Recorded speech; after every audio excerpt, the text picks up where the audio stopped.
બનાસકાંઠા જિલ્લાના પાલનપુર તાલુકાના લક્ષ્મણપુરા ગામે આજે એક ભવ્ય અને ઐતિહાસિક હિન્દુ સંમેલન યોજાયું હતું। સંતોની પવિત્ર ઉપસ્થિતિમાં અને સમગ્ર હિન્દુ સમાજની એકતા સાથે યોજાયેલા આ કાર્યક્રમમાં મોટી સંખ્યામાં લોકો ઉમટી પડ્યા હતા।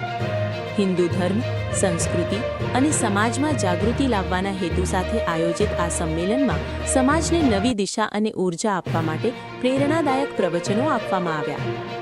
આ પ્રસંગે મહંત શ્રી દયાલપુરીજી મહારાજ અને મહંત શ્રી દિવ્યાનંદપુરીજી મહારાજના આશીર્વચનથી સમગ્ર વાતાવરણ આધ્યાત્મિક અને પ્રેરણાદાયક બન્યું। કાર્યક્રમ દરમિયાન હિન્દુ એકતા, સંસ્કૃતિના સંરક્ષણ અને સમાજ પરિવર્તન જેવા મુદ્દાઓ પર ખાસ ભાર મૂકવામાં આવ્યો। લક્ષ્મણપુરા ગામે યોજાયેલ આ હિન્દુ સંમેલન માત્ર ધાર્મિક કાર્યક્રમ જ નહીં, પરંતુ સમાજના